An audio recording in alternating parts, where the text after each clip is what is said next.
Enregistré. Bienvenue sur le live du mercredi 17 juin 2026.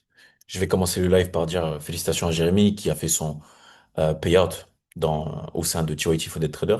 C'est le premier payout, il nous a rejoint il y a pas longtemps, mais ce sera pas le dernier. Voilà, on va pas passer énormément de temps sur ça. On n'est pas comme les autres écosystèmes de formation qui, ah oui, ils ont fait un payout, ils vont le poster partout. Ah oui, non, on s'en bat les couilles, nous. Ça fait partie de notre taf. Bref.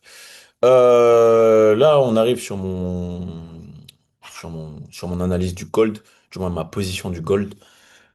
Euh, Faut savoir que c'est un trade que j'ai partagé aux membres Theoretical Funded Trader.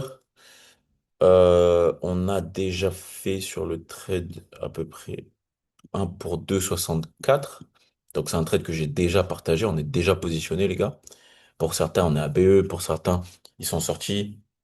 Pour d'autres, ils sont pas encore rentrés, mais voilà, c'est un trade que j'ai partagé, je suis rentré dessus. Je suis en vente. Pourquoi? Pour montrer ça. Pour ceux qui étaient là sur le live de lundi, hop, on avait une zone ici, ouais, voilà, celle-là. On avait un point haut ici, d'accord? Le PWL. Et je vous disais, ouais, quand le prix va prendre cette zone, ouais, faut chercher des ventes. Parce qu'on est au-dessus de l'ouverture de la semaine et on vient de prendre une liquidité importante. Ok, malheureusement, il n'y avait pas forcément d'entrée en vente. Moi, en tout cas, j'ai rien tenté. Et j'ai hyper mal à la gorge, les gars. Vraiment. Euh, et du coup, qu'est-ce qui s'est passé mardi? C'est que on est venu dans une sorte de bloc de contrat ici, order block. Je vais juste checker que tout le monde voit mon écran. Ok, c'est carré. Order block, et en fait, on est venu toucher l'order block, d'accord, qui a donné ce fort mouvement baissier. On a cassé le point bas de la structure haussière et on a fait tout ça lors de la session de New York. Ok? Donc, quand on vient en plus petite unité de temps,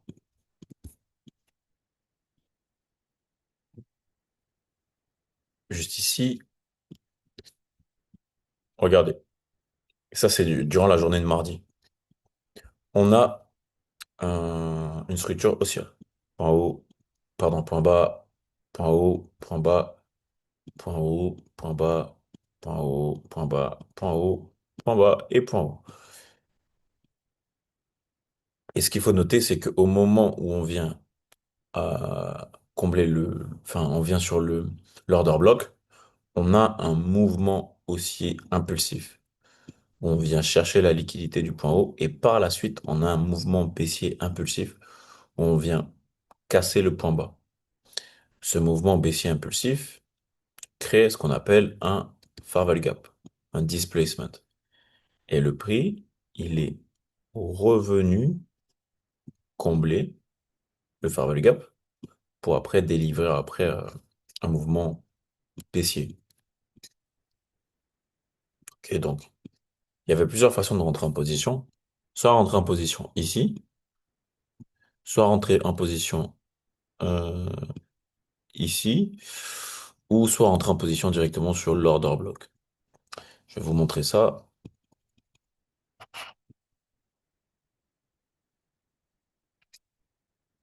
Soyez attentifs, les gars.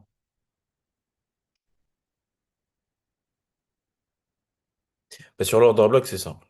Euh, Tu rentres soit à l'entrée de l'order block, juste ici, tu mets ton stop loss derrière l'order block, et tu vas chercher, mais du coup, par exemple, le point bas de la session de Londres, et tu as déjà un pour 3.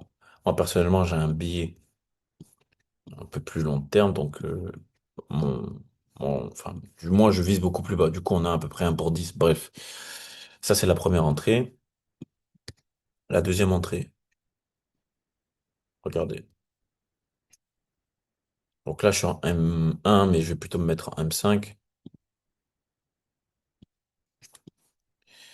Non, pas un M5, plutôt un M15. Ouais, c'est mieux. Ouais, un M15, regardez.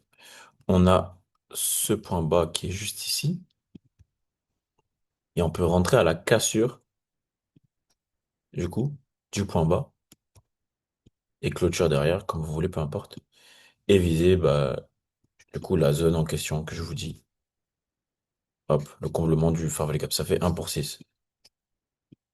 Et on a une troisième entrée, qui du coup, pour moi, c'est le prix, enfin, par rapport au setup, c'est la meilleure si on va faire TP. Sinon, c'est pas la meilleure. Donc là, regardez, on a eu le mouvement baissier, on a un Farvel Gap juste ici, d'accord? Et quand vous tracez le point haut et le point bas du mouvement, et que vous rajoutez le Farvel Gap, Farvel Gap, et qu'en plus de ça, vous voyez déjà que le Farvel Gap, il est en premium. Qu'en plus de ça, par rapport à l'ouverture daily, on est en premium. Par rapport à l'ouverture weekly, on est en premium. Quand on met le fair value, pardon, Fibonacci, on est venu sur les 79, sur la zone d'OTE. Donc on a une zone de confluence à cet endroit-là. Personnellement, je serais rentré pile poil sur les 79 avec un stop loss euh, derrière le point haut qui est là, juste ici. Et bah, déjà en take profit numéro un, là où j'aurais fait ma première prise de profit, ce serait au 3,77. Là, le prix, il est venu à 3,26. Donc moi, personnellement, Dylan Bias Doriac, je n'aurais pas pris de profit à cet endroit-là. Ok, ça, je peux retirer ça, on s'en fout. Mais sinon, mon objectif final de base, il est le comblement du cap 14. Donc on a un risque reward de 14,5. Ok, 14,5, vous risquez 1 000 dollars, 1 000 euros, et vous gagnez 14 000 euros sur un trade. Vous pouvez perdre 13 fois d'affilée et gagner, être rentable parce que bah, du coup, à la 14e fois, vous avez été chercher un risque reward de 14 en sachant que vous avez eu un bon money management. OK? Parce qu'il y a des imbéciles qui, quand ils perdent une fois et qu'ils ont mis 1%, bah, ils vont mettre 1,5%. Après, ils vont remettre 0,2% et ils n'ont pas un bon money management. Avec ça, vous allez jamais être rentable. Jamais, jamais. Il faut avoir un money management adapté à votre profil, un, adapté à la propre firme avec laquelle vous tradez, deux, et surtout adapté à la situation de votre compte. Je vous donne un exemple. Si, je sais pas moi, vous commencez un compte fondé, vous avez un compte à 100K. Attendez, d'abord, je vais voir s'il y a du monde sur le live, je vais voir si je peux répondre à ça. Ok. Est-ce que c'est un trade 5 étoiles? Non, c'est pas un trade 5 étoiles. Non, c'est pas un trade 5 étoiles. Et c'est super que tu avais le même trade pour le coup. Oui. Du coup, pour répondre à ce que vous avez dit, les gars, si vous avez un compte à 100K, funded, ok, que moi je vous donne par exemple, parce que vous venez de rentrer dans T-Royalty Funded Trader, vous avez un compte à 100K, 200K, 400K, peu importe. Vous, moi, ce que je vous recommande, c'est d'attendre un trade 5 étoiles. Tant qu'il n'y a pas de trade 5 étoiles, vous ne rentrez pas en position. Ça, c'est la condition numéro 2. La condition numéro 2, c'est que vous allez chercher un risque. Vous mettez putain, un 2% de risque. OK? Et par exemple, sur un trade comme celui-là, comme on a pris, comme je vous ai montré, bah, je sais pas, j'ai une bêtise, hein, à 3 R, vous avez mis 2%, vous avez déjà 6% pardon, ouais, 6% de profit. Ça fait 6 000 dollars de payout. Parce que vous avez attendu un trade 5 étoiles. Là, c'est pas un trade 5 étoiles, donc c'est un peu con. Mais partant du principe que ça, c'est un trade 5 étoiles, vous avez 6% rien qu'à 3 à un R de 3 les gars. Imaginez si vous allez chercher tout en bas. Ça fait 28%. C'est dégueulasse, c'est énorme, c'est répugnant pour la propre firme. En tout cas, moi, c'est comme ça que je fais quand j'ai des nouveaux comptes ou j'ai des comptes en challenge, peu importe. C'est que je vais chercher directement 2% de risque sur des euh, trades 5 étoiles. Et ça me permet en fait de... Parce que la plupart du temps où j'ai des trades 5 étoiles, c'est des trades où je fais au moins des R de 2 voire des R de 3. Ce qui veut dire que, en réfléchissant comme ça, je suis rentable sur le long terme mathématiquement parlant, et même sur le court terme. Et donc, du coup, faire cette stratégie fonctionne bien. Si oui, par malheur, vous perdez, partant du principe que vous avez perdu, là, on a parti du principe que vous avez gagné. Ça veut dire que vous, soit vous réussissiez votre challenge en une fois, soit, bah, du coup, vous faites un payout en une fois, en un trade. Il n'y a pas plus, il y a pas plus efficace. Dans un deuxième temps, il y a ça. C'est que vous avez un compte à 100K, pareil. Vous avez perdu le premier 2%, ben là, vous risquez 1%. Et vous allez chercher un risque-reward de 3 minimum. Ça veut dire que sur ce trade, vous coupez à cet endroit-là. Donc, sur ce setup en question, vous êtes déjà sorti. Ce qui veut dire que vous rattrapez votre perte. De bas, vous avez fait moins 2%. Après, avec 1% de risque, vous faites 3%. Ça veut dire que vous remontez à PE, plus vous êtes à 1% de profit. Et ce que je fais à ce moment-là, si je gagne, c'est que je vais chercher, je double mon risque. Je vais chercher 2% de risque. OK? Et quand je perds, je diminue, je divise mon risque par deux. Et à chaque fois que je gagne, j'augmente mon risque par deux. Et donc là, admettons que j'aurais gagné le trade là. Là, j'ai pris 2%, j'ai le compte à 100K, il va jusqu'à un porte 14, je fais 28 R. Allez, dans le meilleur des cas, je fais 28%. Mais le prochain trade, je prends 4% de risque. OK? Et ainsi de suite. Vous augmentez. En fait, parce que avec la stratégie que j'ai, vu qu'on a souvent le bon biais, on peut avoir 3, 4, 5, 6, 7 trades d'affilée gagnants. Et quand vous avez ce genre de choses, ben, c'est comme ça que vous avez des résultats différents de la moyenne. Les gens à côté de vous, les autres traders, les autres influenceurs, ils vont se dire, mais comment il fait cet imbécile? Il triche. C'est un... Qu'est-ce qu'il fait? Ben non, je triche pas, gros. Je suis juste malin, j'utilise les mathématiques. Et j'ai une stratégie. Toi aussi, tu as une stratégie de trading. Mais toi, tu n'utilises pas les mathématiques.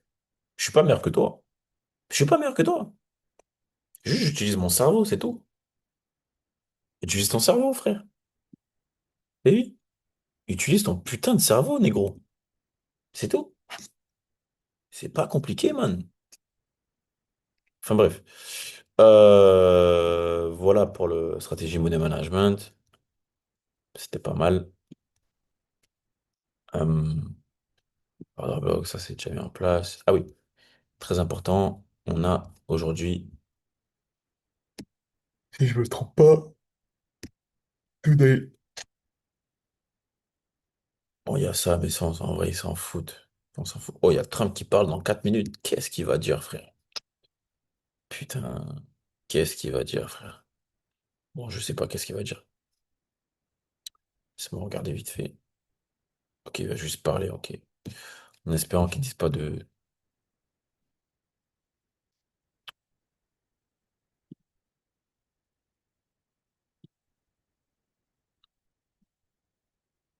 En espérant qu'il dise pas de dinguerie, les gars. Très important.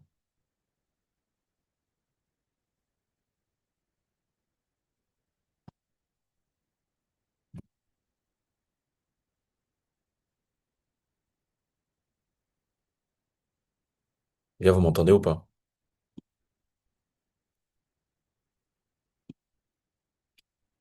Ok. Moi, dans le chat, si vous m'entendez bien. Ok. Super. Du coup, Trump, ouais, on a compris. Hop. Non. L'annonce importante, c'est Fed Interest Rate Decision et la FOMC. Ok. Euh,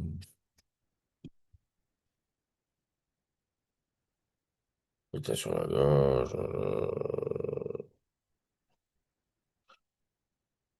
Ok. Bon, regardez. Je vais vous montrer quelque chose. Hop. Regardez, les gars. Que penses-tu? Donc Donc là, je vais parler à ChatGPT, je vais utiliser l'AI dans mon trading. Que penses-tu de la Fed ce soir? Quel impact pourrait avoir la décision de la Fed sur les marchés de l'or et euro-USD, ainsi que le discours de Powell? De Powell. S'il te plaît, non, donne-moi un plan d'action avec les plus grandes, les plus grosses, pardon, probas. Voilà, on va attendre qu'ils réfléchissent. Gold, euro, USD. Moi, j'ai toujours pas touché d'ailleurs. Hum, voilà. Alors, le taux lui-même ne compte presque pas. C'est ce que je vous ai dit lors de lundi. Le marché price déjà plus de 95% en maintien des taux. La, vra- la vraie volatilité viendra de le dot plot, projection des membres de la Fed, le communiqué de la Fed qui suit du coup l'annonce des taux, le ton de Jérôme Powell pendant la conférence de presse, s'il est plus hawkish ou dovish, les commentaires sur l'inflation, l'emploi et les futures baisses de taux. Les variables qui comptent pour l'or et l'euro USD. On regarde surtout le DXY, comme je vous ai dit, le rendement des bons du trésor à 2 ans et 10 ans. Bon, ça, je vous montre pas souvent et je regarde pas énormément. Peut-être que c'est un truc que je peux améliorer dans mon trading. Et la probabilité des baisses de taux. Parce que s'il y a une baisse de taux d'intérêt, on aura un DXY qui va chuter et donc un euro USD qui va hausser, pardon. S'il y a DXY qui augmente, on a les bons du trésor qui augmentent, le gold chute et euro USD chute. Et ça, faut le savoir, ça. Et inversement. Le scénario le plus probable, donc là, il y a 60%. Hawkish hold. La Fed maintient ses taux, mais réduit le nombre de baisses prévues, insiste sur une inflation encore élevée, répète le message higher for longer. Powell reste prudent sur les futures baisses. Le marché semble sous-estimer ce risque actuellement. Impact global, probable. Gold baissier, euro USD baissier. Deuxième scénario, 30%. Hold neutre, légèrement dovish.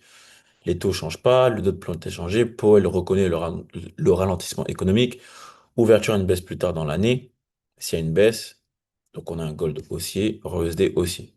Le mouvement peut être violent car beaucoup de traders restent positionnés sur un dollar fort, ce qui veut dire gold faible et euro USD faible. Scénario surprise. Moins de baisses prévues qu'anticipées. Powell évoque explicitement le risque des nouvelles hausses. Inflation jugée préoccupante. Impact probable. Gold, forte baisse. Euro USD, forte baisse. DXY, explosion haussière. Dans les deux cas, scénario, pardon, surprise et scénario probable, on a le bon sens. Dans le sens où on est, entre parenthèses, déjà positionné sur le gold à la vente. Dans le cas inverse, on va peut-être prendre SL ou BE, peu importe. Et ah ben, évidemment, on va chercher euro-USD à la hausse. OK? C'est ce qu'il faut comprendre. Ici, c'était à privilégier. Sweep du high ou du low de la journée, displacement M5 ou M15, retour dans un favori gap, entrée dans le sens du DXY, les gars. Le DXY, je fais que vous en parler. On target le PDH, le PDL, weekly high, weekly low, liquidité externe, H4. Mon biais actuel. Avant la conférence, léger avantage au dollar. Biais légèrement baissier sur le gold et euro-USD, mais la conviction reste faible avant d'avoir le dot plot, les redements obligataires, les mots exacts de Powell. Ce soir, ne cherche pas à prédire, cherche à réagir rapidement aux messages envoyés par DXY et les bons du trésor. Voilà, les gars. Voilà. Est-ce que vous avez des questions déjà? Est-ce que vous avez compris un peu ce que j'ai dit? Ou est-ce que vous n'avez pas compris? Dites-moi. Oui, en plus, toi, tu as pas mal de notions sur ça. Euh, dites-moi, les gars. Et pour ceux qui veulent parler, activer leur micro, poser une question, n'hésitez pas. Et c'est pas normal qu'il y ait là, vous êtes tous en mode, vous me regardez encore. Vous me regardez parler. Mais non, les gars, posez vos questions. Il n'y a aucun d'entre vous qui a tout compris là. C'est pas possible. C'est pas possible. Riyad, Cyril, Di, Noé, Étienne, Raphaël, à quel point l'impact de l'analyse fondamentale est grande sur l'analyse technique et dans votre trading.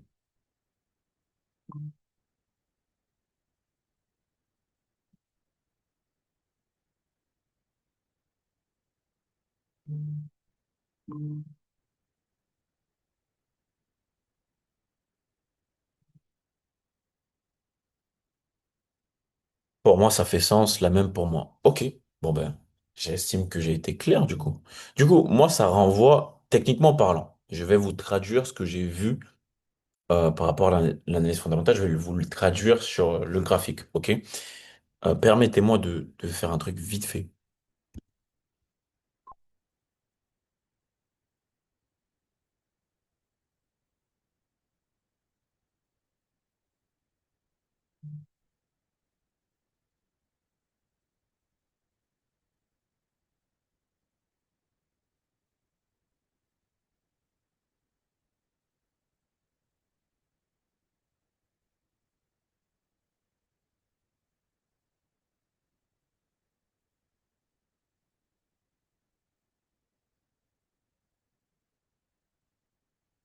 Ok, parfait.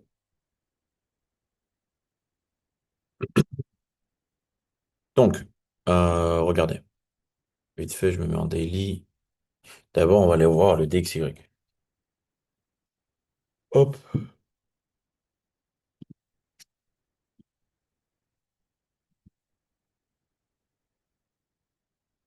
DXY, les gars, regardez. On est ici, on a déjà pris le PWL. Le PWL, il est là.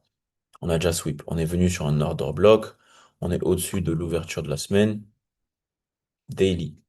On a eu lundi haussier, mardi, on vient prendre le high de lundi en rechute. Et là, on a mercredi. Je vais même mettre l'ouverture de la journée.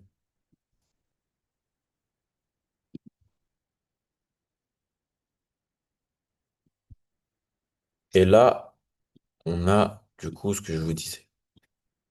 Pour moi, et rien que pour moi, si du coup le fondamental va dans notre sens, donc soit on a une hausse forte du DXY par surprise, soit on a une hausse faible du DXY parce que bah, du coup on a le scénario à, 60 à probabilité dans notre sens.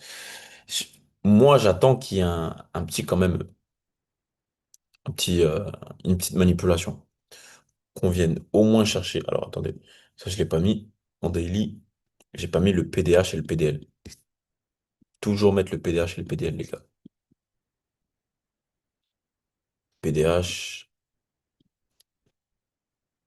et le PDL.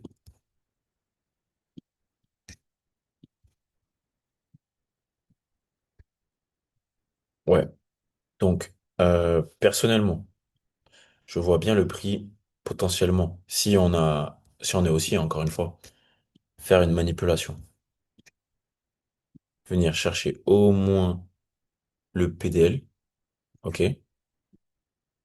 Et après, potentiellement entrer à l'achat. Ou, si encore ils ont vraiment une grosse manipulation, et donc ça, c'est que ce serait pendant l'annonce, je pense, pendant le discours, que le DXY vienne chercher le point bas qui est juste ici, ok, et que là après on soit aussi. Ou si on a une hausse forte directe, c'est-à-dire là c'est le scénario surprise, je vois le prix exploser, genre direct, genre un petit mouvement baissier et boum. À la hausse, et on va chercher au moins le PWH direct, direct. Ok, ça c'est pour les scénarios haussiers que j'ai. Sinon, pour les scénarios baissiers, au moins qu'on vienne chercher le PDH, ok? Au moins qu'on vienne le chercher, et après, on est baissier. Mais bon, ça m'étonnerait. C'est là où j'ai le moins de, de confiance. D'accord? Il y a un truc que je voulais checker. Regardez. L'order block sur le DXY, c'est un vrai order block, hein. Parce qu'ils sont venus chercher la liquidité.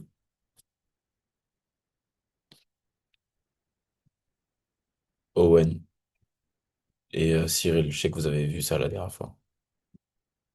Ils sont venus prendre la liquidité, hein.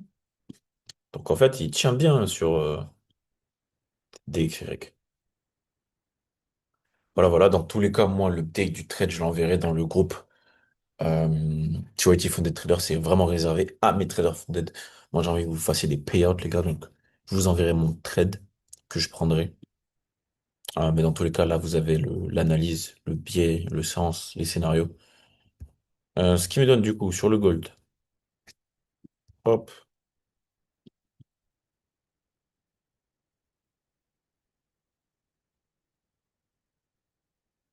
Je pars du principe que toute la crise économique ou news de Trump ou directeur de la Fed agit sur le marché car certaines personnes pressent le marché. Évidemment, c'est ce qui lead le marché.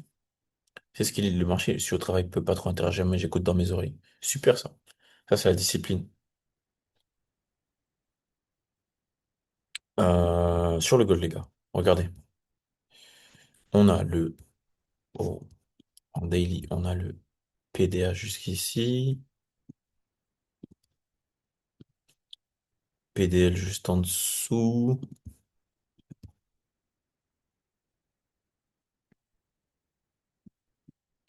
L'ouverture de la journée. En weekly, on a déjà pris le PWH.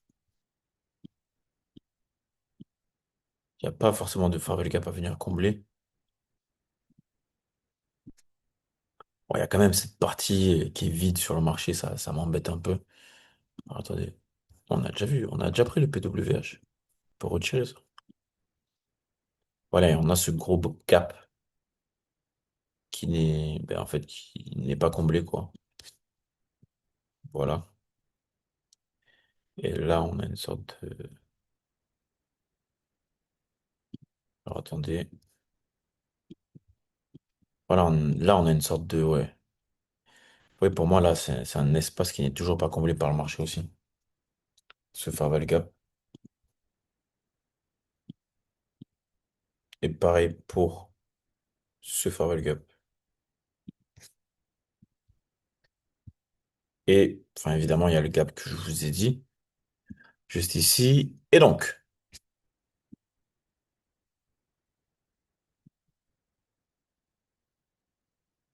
sur le gold, il y a des chances que ce petit malin, le connaissant, il vienne prendre le high, le PDH, et voire même combler la zone qui est ici, pour après chuter tout en bas, en allant dans le sens de l'analyse fondamentale qu'on a. Donc, il y a des très fortes probabilités. Du coup, il y a des fortes probabilités que soit on prenne stop loss pour ceux qui sont positionnés, ou qu'on se fasse sortir à BE, ou ceux qui sont déjà sortis du trade gagnant. C'est comme vous voulez. Moi, je suis toujours dessus. Euh, ouf, alors là, mais ça, je ne le pense pas. C'est qu'on vienne prendre le high de la session asiatique et qu'après, on ait des, euh, des modèles entry pour entrer en vente. Mais bon, ça m'étonnerait. Je pense que si on part en vente, on va vraiment venir chercher le PDH ou au moins la zone qui est là. OK. Et dans le scénario, comment dire? Le scénario où personne s'attend, donc celui où il y a 10% de chance, qu'on ait un squeeze très rapide du gold et qu'après on aille chercher en bas très très très fort, voire même du coup la zone que je vous dis, celle-là là. OK? Donc vous, je vous conseille pendant l'annonce et tout en question d'être devant le marché, d'écouter ce qui se dit, parce que moi c'est ce que je vais faire. Il y a pas mal d'argent à faire et j'espère que vous avez vos comptes funded les gars. Parce que trader ce genre d'opportunité en déo, ah, ça daille, je vous le dis. Parce on peut faire vraiment énormément d'argent. Rappelez-vous, le dernier trade qu'on a pris, je crois, c'était 1 pour 33. Des 1000 balles, vous prenez 33. Je bug? Vous m'entendez pas, les gars? attendez. Du coup, je vais terminer le live sur YouTube.